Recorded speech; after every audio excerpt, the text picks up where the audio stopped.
Rail सफर में भीख मांगने के दौरान एक सूट बूट पहने सेठ जी उसे दिखे। उसने सोचा कि यह व्यक्ति बहुत अमीर लगता है, इससे भीख मांगने पर यह मुझे ज़रूर अच्छे पैसे देगा। वह उस सेठ से भीख मांगने लगा। भिखारी को देखकर उस सेठ ने कहा, तुम हमेशा मांगते ही हो क्या, कभी किसी को कुछ देते भी हो? भिखारी बोला, साहब मैं तो भिखारी हूँ, हमेशा लोगों से मांगता ही रहता हूँ। मेरी इतनी औकात कहाँ कि किसी को कुछ दे सकूं। सेठ ने कहा, जब किसी को कुछ दे नहीं सकते तो तुम्हें मांगने का कोई हक नहीं है। मैं एक व्यापारी हूँ और लेन देन में विश्वास करता हूँ। अगर तुम्हारे पास मुझे कुछ देने को हो तभी मैं तुम्हें बदले में कुछ दे सकता हूँ। तभी वो स्टेशन आ गया जहाँ उस सेठ को उतरना था। वह ट्रेन से उतरा और चला गया। इधर भिखारी सेठ की कई बातों के बारे में सोचने लगा।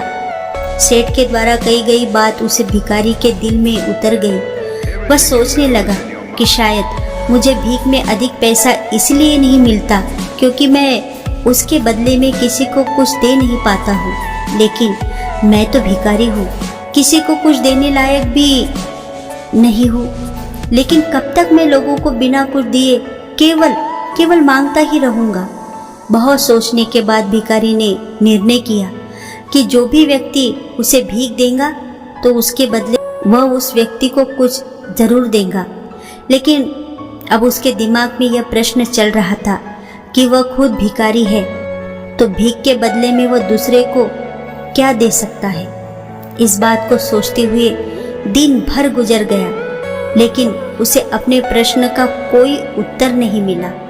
दूसरे दिन जब वह स्टेशन के पास बैठा हुआ था तभी उसकी नज़र कुछ फूलों पर पड़ी जो स्टेशन के आसपास के पौधों पर खिल रहे थे। उसने सोचा, क्यों ना मैं लोगों को भीख के बदले कुछ फूल दे दिया करूं। उसको अपना यह विचार अच्छा लगा और उसने वहां से कुछ फूल तोड़ ली। वह ट्रेन में भीख मांगने पहुंचा। जब भी कोई उसे भीख देता तो उसके बदले में वह भीख देने वाले को कुछ फूल दे देता। उन फूलों को लोग खुश होकर अपने पास रख लेते। अब भिखारी रोज फूल तोड़ता और भीख के बदले में उन फूलों को लोगों को बांट देता। कुछ ही दिनों में उसने महसूस किया कि अब उसे बहुत अधिक लोग भीख देने लगे हैं। वह स्टेशन के पास के सभी फूलों को तोड़ लाता था। जब तक उसके पास फूल रहते थे तब तक उसे बहुत से लोग भीख देते थे, लेकिन जब फूल बांटते बांटते खत्म हो जाते तो उसे भीख भी नहीं मिलती थी। अब रोज ऐसा ही चलता रहा। एक दिन जब वह भीख मांग रहा था तो उसने देखा कि वह सेठ ट्रेन में बैठे हैं, जिसकी वजह से उसे भीख के बदले फूल देने की प्रेरणा मिली थी। वह तुरंत उस व्यक्ति के पास पहुंच गया और भीख मांगते हुए बोला, आज मेरे पास आपको देने के लिए कुछ फूल है, आप मुझे भीख दीजिए, बदले में मैं आपको कुछ फूल दूंगा। सेठ ने उसे भीख के रूप में कुछ पैसे दिए और भिखारी ने कुछ फूल उसे दे दिए। उस सेठ को यह बात बहुत पसंद आई। सेठ ने कहा, वाह क्या बात है, आज तुम भी मेरी तरह एक व्यापारी बन गए हो।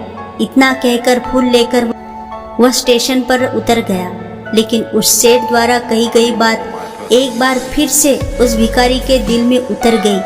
वह बार बार उस सेठ के द्वारा कही गई बात के बारे में सोचने लगा और बहुत खुश होने लगा। उसकी आंखें अब चमकने लगी। उसे लगने लगा कि अब उसके हाथ सफलता की वह चाबी लग गई है जिसके द्वारा वह अपने जीवन को बदल सकता है। वह तुरंत ट्रेन से नीचे उतरा और उत्साहित होकर बहुत तेज आवाज में ऊपर आसमान की ओर देखकर बोला, मैं भिखारी नहीं हूँ, मैं भिखारी नहीं हूँ, मैं तो एक व्यापारी हूँ। मैं भी उस सेठ जैसा बन सकता हूँ, मैं भी अमीर बन सकता हूँ। लोगों ने उसे देखा तो सोचा कि शायद ये भिखारी पागल हो गया है। अगले दिन से वह भिखारी उस स्टेशन पर फिर से कभी नहीं दिखा। एक वर्ष बाद इसी स्टेशन पर दो व्यक्ति सूट बूट पहने हुए यात्रा कर रहे थे।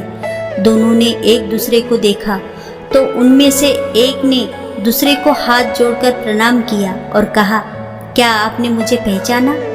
सेठ ने कहा, नहीं तो, शायद हम लोग पहली बार मिले हैं। तो भिखारी ने कहा, सेठ जी आप याद कीजिए, हम पहली बार नहीं बल्कि तीसरी बार मिल रहे हैं। सेठ ने कहा, मुझे याद नहीं आ रहा है। वैसे हम पहले तो 2 बार कब मिले थे?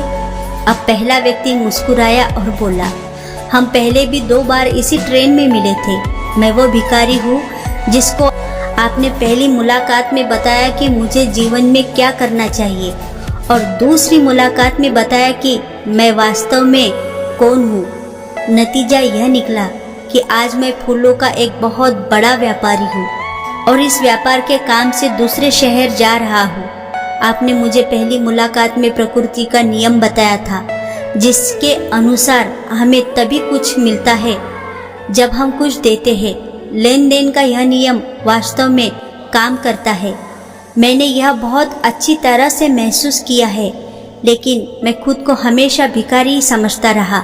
इससे ऊपर उठकर मैंने कभी सोचा ही नहीं था, और जब आपसे मेरी दूसरी मुलाकात हुई तब आपने मुझे बताया कि मैं एक व्यापारी बन चुका हूँ। अब मैं समझ चुका था कि मैं वास्तव में एक भिखारी नहीं बल्कि व्यापारी बन चुका हूँ। भारतीय मनीषियों ने संभवतः इसलिए स्वयं को जानने पर सबसे अधिक जोर दिया। समझ की ही तो बात है। भिखारी ने स्वयं को जब भिखारी समझा, वो भिखारी रहा। उसने स्वयं को व्यापारी मान लिया तो व्यापारी बन गया।